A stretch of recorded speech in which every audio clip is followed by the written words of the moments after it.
বন্ধুরা, আজকের ভিডিওটা খুবই ইন্টারেস্টিং হতে চলেছে। আজকের ভিডিওতে বলবো সন্তানের জন্মের পর দাম্পত্য জীবনে দূরত্ব কেন বাড়ে। ভিডিওটা শেষ পর্যন্ত দেখবেন, আর ভিডিওটা ভালো লাগলে একটা লাইক অবশ্যই করে যাবেন। সন্তানের জন্মের পর মা বাবার দুজনেরই দাম্পত্য জীবনের তুলনায় সন্তানকে নিয়ে বেশি ব্যস্ত হয়ে পড়েন। অথচ এই সময় গোটা বিষয়টি বুদ্ধি করে সামলে নিলে দুইজনের সম্পর্ক আরও বেশি মধুর হয়।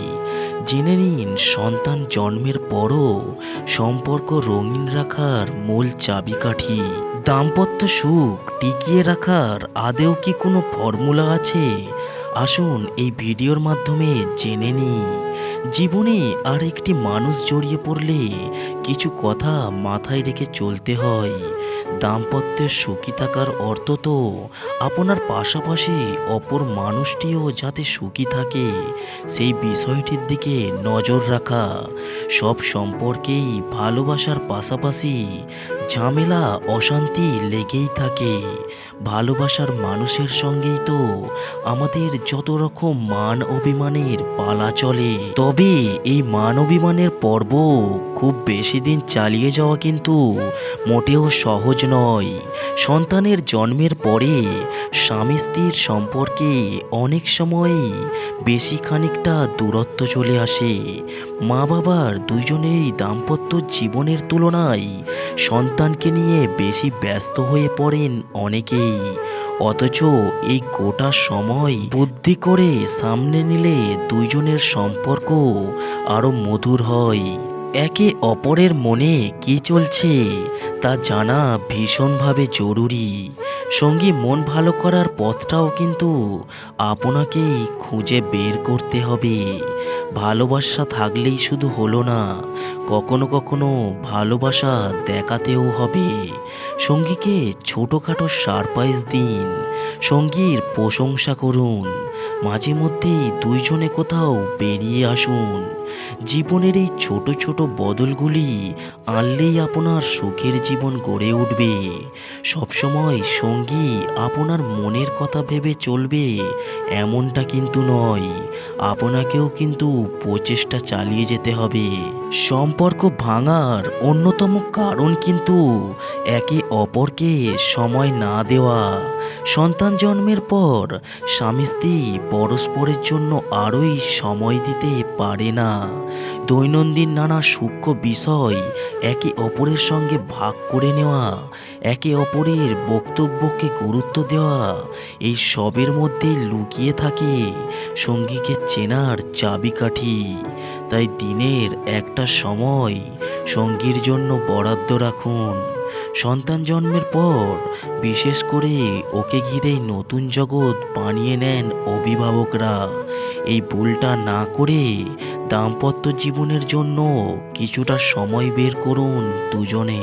সন্তান জন্মের পরই অনেক মহিলা অবসাদে ভোগেন। মহিলাদের শরীরে এই সময় নানা রকম বদল আসে। সম্পর্ক মানেই তো সঙ্গীর সুখ দুঃখে একে অপরের পাশে থাকা। এই সময় প্রশংসা করলে মহিলাদের মন ভালো থাকে। প্রিয়জনকে কথায় কথায় ধন্যবাদ জানানোর দরকার নেই, তবে মাঝে মধ্যে এই শব্দটি সামনের মানুষটির মন ভালো করতে বলতে পারেন। আপনি যে তার প্রতি কৃতজ্ঞ সেটা কখনো কখনো ভাষায় প্রকাশ করা জরুরি। তার কাজের প্রশংসা করুন। মাঝে মধ্যে প্রশংসা শুনে সঙ্গীর মন ভালো হয়ে যায়। একে অপরের সঙ্গে সময় কাটানোর সুযোগ খুঁজুন। সন্তানের টুকিটাকি কাজের সঙ্গে বাড়ির কাজ মিলেমিশে করতে পারেন। দেখবেন সম্পর্কের জটিলতা অনেকটাই কেটে গেছে। একে অপরের সঙ্গে সময় কাটানোর জন্য একসঙ্গে জিমে যেতে পারেন, সুইমিং করতে পারেন। রাতে খাওয়া দাওয়ার পর মিনিট 15 হলেও সঙ্গীর সঙ্গে একটু হাঁটা চলাও করতে পারেন। একে অপরের যত কাছাকাছি থাকবেন ভুল বোঝাবুঝি ততই কমবে। মনে কোনো কথা পুষে না রেখে একান্তেই সঙ্গীর সঙ্গে সমস্যা ভাগ করে নিন। পুরানো কোনো সমস্যা বা বিবাদকে ঝগড়ার মাঝে টেনে আনবেন না। যাকে আপনি ভালোবাসছেন তার ছোটোখাটো ভুল ক্ষমা করে দিন। বারবার অতীতের বিবাদের প্রসঙ্গ টেনে আনলে কখনোই আপনি দাম্পত্য জীবনে সুখী হতে পারবেন না। এই সব লক্ষণগুলো আপনি যদি ঠিকঠাকভাবে মেনে চলেন তাহলে সন্তান হবার পরও আপনার দাম্পত্য জীবনে রোমান্স পুনরায় ফিরে আসবে। বন্ধুরা, ভিডিওটা কেমন হয়েছে অবশ্যই কমেন্ট করে জানিয়ে যাবেন।